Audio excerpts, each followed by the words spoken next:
दोस्तों, कास क्लासेज में मैं चंद्रहास एक बार फिर से आप सभी का स्वागत करता हूं।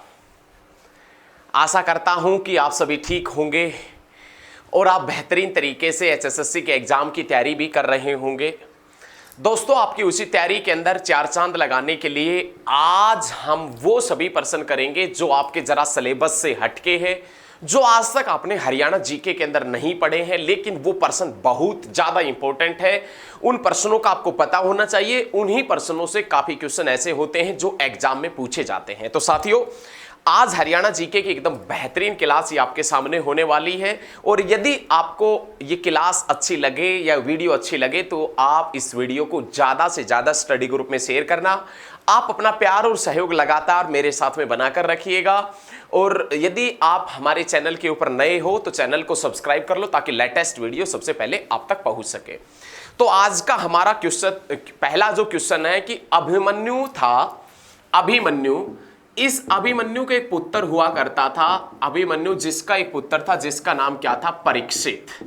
अभिमन्यु के पुत्र परीक्षित की राजधानी हरियाणा का कौन सा शहर हुआ करता था? तो आप बताएंगे असंध। और हसंध कौन से डिस्ट्रिक्ट में पड़ता है? तो आप बता देना करनाल के अंदर। अभिमन्यु के पुत्र राजा परीक्षित की राजधानी कौन सा शहर था? तो आप बताएंगे राजा परीक्षित जिसकी राजधानी असंध शहर हुआ करता था। और ये जो असंध है ये कौन से डिस्ट्रिक्ट के अंदर पड़ता है? तो आप बताएंगे करनाल में। करनाल जिसे सीएम सिटी के नाम से, धान का कटोरा के नाम से, हरियाणा के पेरिस के नाम से, जिसे शूज सिटी के नाम से जाना जाता है। तो याद रखें कि राजा परीक्षित के नाम पर जो शहर बसाया गया था, राजा परीक्षित की जो राजधानी हुआ करती थी वो कौन सा शहर था दोस्तों? तो आप बता देना असंध हुआ करता था। कौन सा हुआ करता था? असंध। बहुत अच्छे तरीके से सभी पॉइंट क्लियर करते हुए चलना है। ये राजा परीक्षित जिसका एक पुत्र हुआ करता था जिसका नाम था जनमेजय। और उस जनमेजय का संबंध कहां से है? तो आप बताएंगे सफीदों से। एक्चुअल में क्या हुआ था? अभिमन्यु जिसका पुत्र हुआ करता था राजा परीक्षित, इस राजा परीक्षित को सांप ने काट लिया था। सांप के काटने के बाद में राजा परीक्षित की हो जाती है डेथ। लेकिन जैसे ही सांप ने काटा राजा परीक्षित की डेथ हुई। राजा परीक्षित की डेथ होने के बाद में उस क्षेत्र का राजा बना जनमेजय। तो जनमेजय ने क्या किया कि जनमेजय जैसे ही राजा बना उसने प्रजा के सामने ऐलान कर दिया कि जितने भी आपको इलाके में सांप दिखे सभी सांपों को पकड़कर लेकर आओ। अब जैसा राजा ने फरमान सुनाया प्रजा ने वैसा ही किया। इलाके के अंदर जितने भी सांप देखे गए सभी सांपों को पकड़कर लेकर आया गया। और जैसे ही सभी सांपों को पकड़कर लेकर आया गया उस स्थान के ऊपर एक बहुत बड़े यज्ञ का आयोजन किया गया।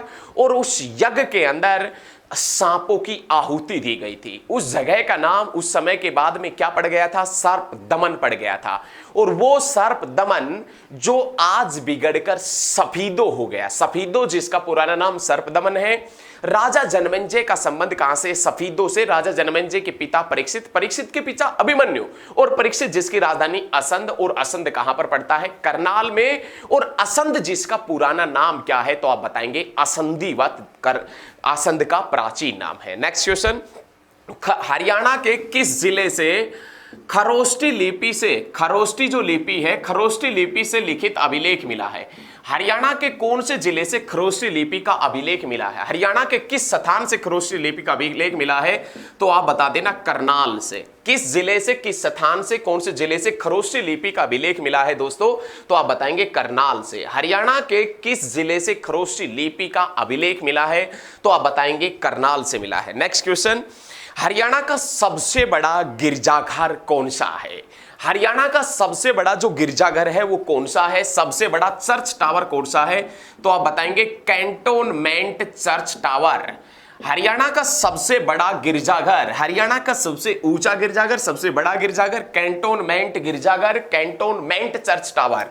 और कैंटोनमेंट चर्च टावर है ये दोस्तों कौन से डिस्ट्रिक्ट में? करनाल में पड़ता है। ये कैंटोनमेंट जो चर्च टावर है, ये कैंटोनमेंट चर्च टावर जो कब बना था? तो आप बताएंगे 1806 में। और ऐसा बताया जाता है कि अंग्रेजों ने, ऐसा बताया जाता है कि अंग्रेजों ने करनाल शहर की स्थापना, अंग्रेजों ने करनाल शहर की स्थापना भी कब की थी साथियों? साथियों, तो आप बता देना 1806 के अंदर। 1806 जिसमें 100 जोड़ दे 1906 मुस्लिम लीग बनी थी। मुस्लिम लीग जो सलीम उल्लाह और सर आगा खान ने 1906 में बनाई थी। 1906 का अधिवेशन कलकत्ता में हुआ था और उस कलकत्ता अधिवेशन के अध्यक्ष दादा भाई नौरोजी थे। कांग्रेस के प्रथम गैर हिंदू अध्यक्ष या पारसी धर्म से अध्यक्ष हुआ करते थे दादा भाई नौरोजी, जिसे ओल्ड मैन के नाम से जानते हैं। The un British rule in India, the un-British rule in India किसकी पुस्तक है? तो आप बता देना दादा भाई नौरोजी की पुस्तक है। और उस दादा भाई नौरोजी ने 1906 में कलकत्ता में हुए अधिवेशन में पहली बार स्वराज्य शब्द का प्रयोग किया था। लेकिन स्वराज्य मेरा जन्मसिद्ध अधिकार है, इसे मैं लेकर रहूंगा, बाल गंगाधर तिलक ने कहा था। स्वराज्य पार्टी 1923 में मोतीलाल नेहरू और चित्तरंजन दास ने बनाई थी और पूर्ण स्वराज्य की मांग 1929 में पंडित जवाहरलाल नेहरू ने लाहौर अधिवेशन में की थी। तो यह याद रखिए, हरियाणा का सबसे बड़ा गिरजाघर या सबसे बड़ा चर्च टावर पूछा जाए, कैंटोनमेंट चर्च टावर जो 1806 में बना था, जहां कहां है? करनाल में। और ऐसा भी बताया जाता है कि करनाल जिसकी स्थापना अंग्रेजों ने की थी, कब की थी? 1806 में की थी। बहुत अच्छे भाई, बहुत अच्छे। उसके बाद में नाम आता एफएम रेडियो मंत्रा व रेडियो धमाल। एफएम रेडियो मंत्रा, एफएम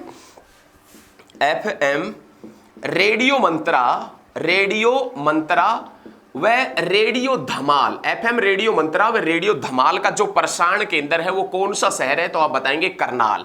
एफएम रेडियो मंत्रा व रेडियो धमाल का जो प्रसारण केंद्र है दोस्तों वो हरियाणा के अंदर कौन सा शहर पड़ता है? तो आप बताएंगे करनाल।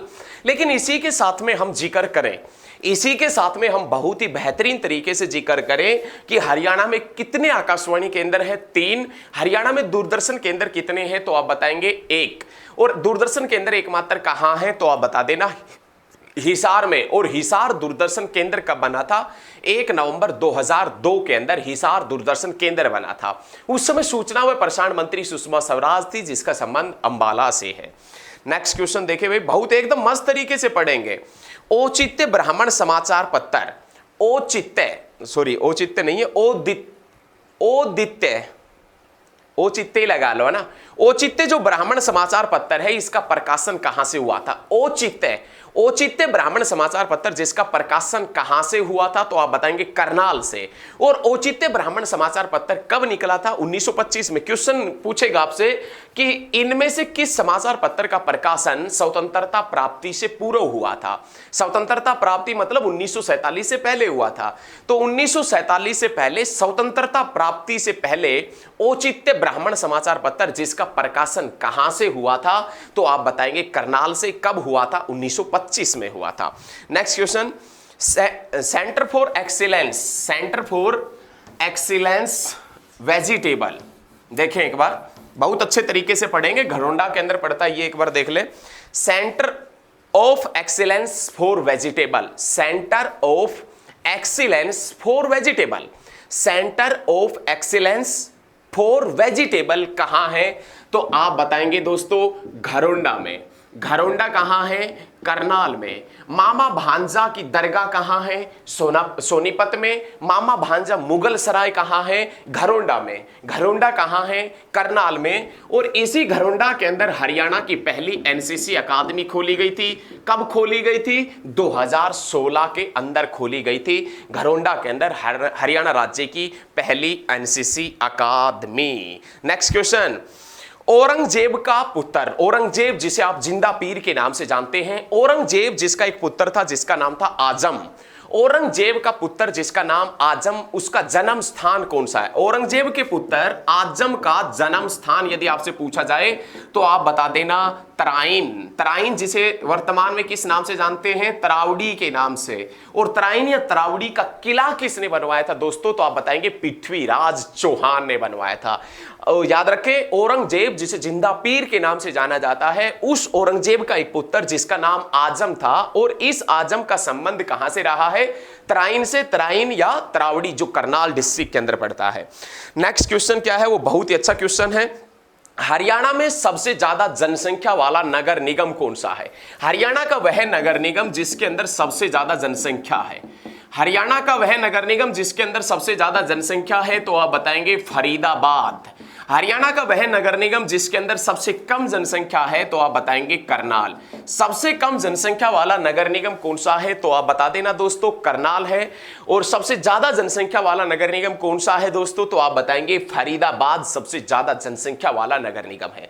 लेकिन सबसे कम पूछे करनाल में। हरियाणा में टोटल नगर निगम कितने हैं, 11। 11वां नगर निगम कौन सा बना है, मानेसर। मानेसर नगर निगम बनने से पहले जो सेकंड लास्ट नगर निगम है या उससे पहले अंतिम कौन बना था, तो आप बताएंगे सोनीपत 1 जून 2015 के अंदर। और उसके बाद में बना है कौन सा नगर निगम, तो आप बता देना मानेसर। नेक्स्ट क्वेश्चन, कुरु राज्य की पहली राजधानी कौन थी। राजा कुरु के नाम पर जो शहर बसाया गया था वो कौन सा था, कुरुक्षेत्र। लेकिन उस समय जो कुरु की राजधानी हुआ करती थी, यदि आपसे क्वेश्चन पूछा जाए कि कुरु की पहली राजधानी, राजा कुरु की पहली राजधानी कौन सा शहर था, तो आप बता देना कुरुक्षेत्र। और राजा कुरु की दूसरी राजधानी कौन सा शहर हुआ करता था, तो आप बताएंगे असंध। कौन सा शहर हुआ करता था, असंध। राजा कुरु की दूसरी राजधानी असंध हुआ करता था। और राजा कुरु जिसकी पहली राजधानी कौन सी थी दोस्तों, तो आप बता देना कुरुक्षेत्र जिसकी पहली राजधानी थी। नेक्स्ट क्वेश्चन, हरियाणा का प्रथम साइंस पार्क, हरियाणा का प्रथम साइंस उद्यान, हरियाणा का प्रथम जो साइंस पार्क है, अब ये मत बता देना साइंस पार्क होगा तो साइंस से संबंधित अंबाला है, तो अंबाला गलत हो जाएगा। हरियाणा राज्य का प्रथम जो साइंस का उद्यान है, पार्क है, ये कहां खोला गया है, तो आप बताएंगे करनाल में। हरियाणा का प्रथम साइंस उद्यान, साइंस पार्क कौन से डिस्ट्रिक्ट में खोला गया है, तो आप बता देना करनाल डिस्ट्रिक्ट के अंदर खोला गया है।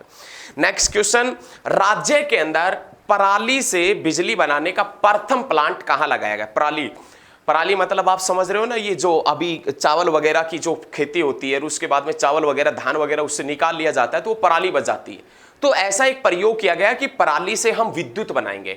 और पराली से विद्युत बनाने में प्रथम जिला कौन सा है, या पहले सबसे पहले कौन से जिले में कार्य शुरू हुआ था, तो आप बता देना करनाल के अंदर। लेकिन उसी करनाल के अंदर आपको ये मालूम होगा कि 2016 के अंदर एनसीसी अकादमी बनी। उसी करनाल के अंदर 2016 के अंदर, 2016 के ही अंदर, उसी करनाल के अंदर 2016 में महाराणा प्रताप बागवानी विश्वविद्यालय खोला गया। करनाल के अंदर महाराणा प्रताप बागवानी विश्वविद्यालय 6 अप्रैल 2016 को खोला गया था। और उस समय केंद्रीय मंत्री, कृषि मंत्री हुआ करते थे राधा मोहन सिंह। लेकिन करनाल के अंदर जो बागवानी विश्वविद्यालय बना है, ये कौन से देश की सहयोग से बना है, तो आप बताएंगे दोस्तों नीदरलैंड के सहयोग से बना है। उसके बाद में आपसे क्वेश्चन पूछे कि जो भारतीय जो क्रिकेट टीम है, भारतीय क्रिकेट टीम के अंदर जो क्रिकेटर नवदीप सिंह है, भारतीय क्रिकेट टीम के अंदर जो गेंदबाज नवदीप सिंह है, नवदीप सिंह, गेंदबाज नवदीप सिंह या भारतीय क्रिकेटर नवदीप सिंह, जिनका संबंध कहां से है, तो आप बताएंगे करनाल से। करनाल कहां है, करनाल में किस स्थान से है, तो आप बता देना तरावड़ी से उनका संबंध है, याद रखें। नेक्स्ट क्वेश्चन, राज्य के अंदर राज्य की पहली जेल, हरियाणा राज्य की पहली जेल जिसके अंदर गौशाला खोली गई, हरियाणा राज्य की पहली गौशाला वाली जेल, हरियाणा राज्य की पहली गौशाला वाली जेल, हरियाणा राज्य की पहली गौशाला वाली जेल कौन सी है, तो आप बता देना सॉरी, हरियाणा राज्य की प्रथम गौशाला वाली जेल यदि आपसे पूछे दोस्तों, तो आप बता देना करनाल। तो हमारे द्वारा दी गई जानकारी आपको दोस्तों अच्छी लगी हो तो इस वीडियो को ज्यादा से ज्यादा स्टडी ग्रुप में शेयर करें दोस्तों। आज के लिए इतना ही। जय हिंद, जय हरियाणा। लेकिन रिक्वेस्ट है, आपसे अनुरोध है कि वीडियो को ज्यादा से ज्यादा स्टडी ग्रुप में शेयर जरूर करें। धन्यवाद। मिलते हैं बहुत जल्द नेक्स्ट क्लास में। धन्यवाद।